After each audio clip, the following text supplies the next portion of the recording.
Hello दोस्तों, आज के इस वीडियो के दौरान हम बात करने वाले हैं ओला इलेक्ट्रिक मोबिलिटी लिमिटेड के बारे में। सो गाइस, फिलहाल इस कंपनी को लेकर अगर बात की जाए तो मार्केट में आज फिर गिरावट हो चुकी है और बैक टू बैक अगर देखा जाए तो आपको गिरावट का जो आंकड़ा है वो ज़्यादा नजर आने वाला है। फिलहाल इस गिरावट के पीछे की वजह भी हम जानने वाले हैं। साथ ही साथ यहाँ पे कंपनी को एनसीएलटी से एक बार फिर बड़ा झटका लग चुका है। इसके अलावा क्वार्टर वन रिजल्ट्स को लेकर क्या अपडेट रहने वाले हैं, कब तक आ सकते हैं और कैसे आ सकते हैं, प्रॉफिटेबल या नेगेटिव। इसके अलावा ब्रोकरेज एक्सपर्ट की तरफ से क्या राय देखने को मिल रही है और सबसे मोस्ट ऑफ इम्पोर्टेंट कि कल का सेशन क्या इसे गिरावट से रिकवरी की तरफ निकल पाएगा या नहीं, तो ये सबसे बड़ा सवाल रहने वाला है। और आने वाले क्वार्टर नंबर जो है वो कब तक आ सकते हैं, इन सब चीज़ों को कवर करने वाले हैं। जानकारी ओनली एजुकेशनल पर्पज के लिए रहेगी। आज की क्लोजिंग 42.18 के ऊपर रहने वाली है, जबकि पिछले 5 सेशन में आपको रिकवरी देखने को नजर आएगी। तो 1 महीने में गिरावट और फिर 6 महीने में गिरावट।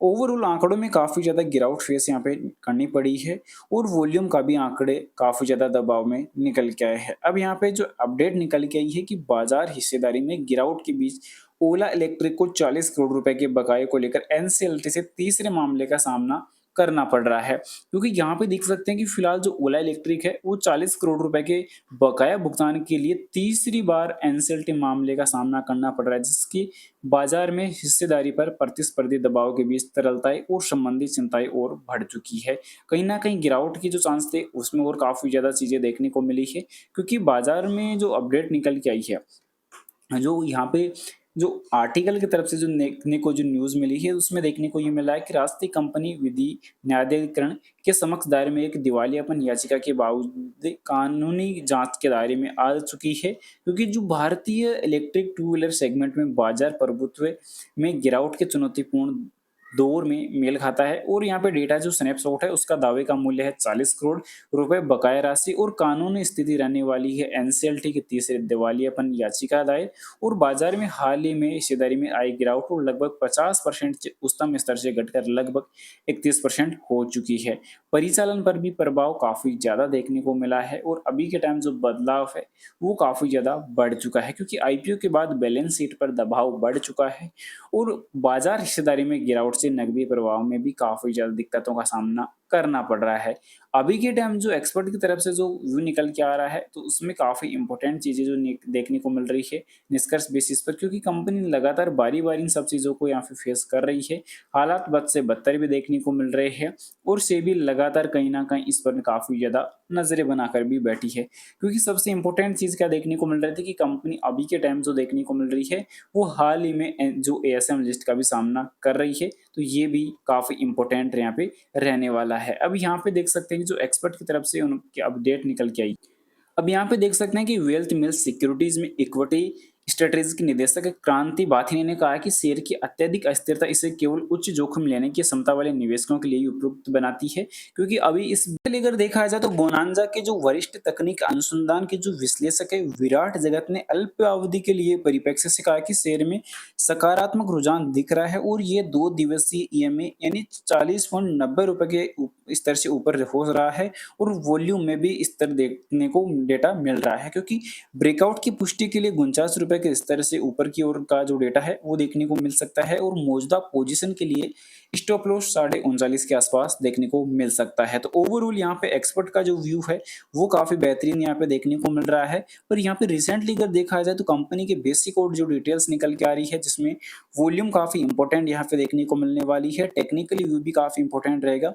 पर आज के सेशन के लिए जो वॉल्यूम निकल के आई है वो 12 करोड़ की वॉल्यूम निकल के आई है, लास्ट सेशन पे 10 करोड़ की, यानी वॉल्यूम में ओवरऑल काफी बढ़िया इजाफा देखने को मिला है। एक्सपर्ट अभी के टाइम जो राय अपनी कायम करते हुए नजर आए हैं, तो इसमें यहाँ पे देख सकते हैं कि 8 एक्सपर्ट ने अपनी राय कायम की है, जिसमें से 2 ने होल्ड रेटिंग, 1 ने अंडर परफॉर्मिंग और 5 ने सेलिंग रखा है। तो यानी कि ओवरऑल जो एक्सपर्ट की राय है वो काफी इंपॉर्टेंट निकल के आ रही है और जो हालात में जो मुताबिक जो डेटा देखने को मिल रहा है हालातों को देखते हुए, तो उसमें काफी बड़े जो चीजें हैं उसमें काफी बड़े अंतर भी देखने को मिल सकते हैं। क्योंकि रिसेंटली जो डेटा निकल के आया है अभी यहाँ पे आपको देखने को मिलेगा कि जो लास्ट टाइम यहाँ पे गोल्डन क्रॉसओवर भी बना था, पर अभी रिसेंटली हालात काफ़ी बदलते हुए नज़र आ रहे हैं और आरएसआई इंडिकेटर में भी काफ़ी बड़ा डाउनफॉल देखने को मिल रहा है। अब सवाल ये आता है कि कंपनी का जो ईएसएम लिस्ट है, उसको लेकर क्या अपडेट है और कंपनी के रिजल्ट कब तक आ सकते हैं?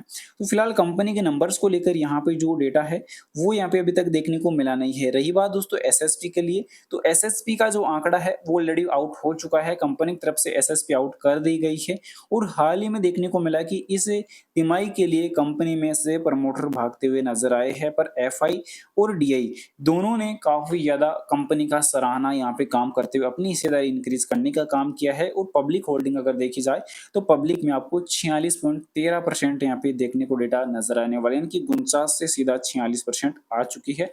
अदर होल्डिंग भी यहाँ पे डाउन होती हुई नजर आई है, यानी जो हालात कंपनी के बदतर बने हुए हैं, उन हालातों की वजह से मार्केट में डाउनफॉल, डाउन व्यू देखने को ज़्यादा नज़र आ रहा है। तो इन हालातों से संभलने की आवश्यकता है कंपनी को। रही बात नंबर्स के लिए, तो कंपनी नंबर्स के लिए डेट अब जे कभी भी जो है अपने रजिस्ट्रार को डेटा कैलकुलेट करने के लिए दे सकती है और जल्दी डेट के लिए जो बोर्ड मीटिंग के लिए डेट डिसाइड कर सकती है। अब एएसएम स्टेज यहाँ पे देखने को मिल रही है, यानी कि कंपनी एएसएम लिस्ट में कंपनी का स्थान देखने को मिल रहा है, क्योंकि लगातार जो वॉल्यूम है उसकी एक्टिविटी काफ़ी अनयूजफुल देखने को मिल रही है और लगातार बॉम्बे स्टॉक एक्सचेंज और सेबी की अभी इस पे निगाहें बनी हुई है। तो मैक्सिमम 90 डेज तक यहाँ पे जो है दोनों जो फर्म है, यानी कि जो बॉम्बे स्टॉक एक्सचेंज और सेबी, दोनों यहाँ पे इस पर जो निगाह रखने वाली है वो मैक्सिमम 90 डेज के लिए होता है और मिनिमम जो है 30 डेज के लिए यहाँ पे होता है। तो 30 डेज ऑलरेडी इसको कंप्लीट हो चुके हैं। अब बाकी कितना रिव्यू आगे के लिए रहता है, वो दोनों यहाँ पे जो संस्थाएं हैं उनके ऊपर डिपेंड करने वाला है और हालात कंपनी जो आंकड़ों में कैसा बदलाव करती है, तो वो चीज़ यहाँ पे डिपेंडेबल ज़्यादा रहने वाली है। फिलहाल बता दूं, बाय सेल के लिए कोई रिकमेंडेशन सजेशन नहीं रहने वाली, जानकारी ओनली एजुकेशनल पर्पज के लिए रहेगी। वीडियो पसंद है तो लाइक और चैनल को सब्सक्राइब जरूर से करें। Thanks for watching this my video. Vande Mataram.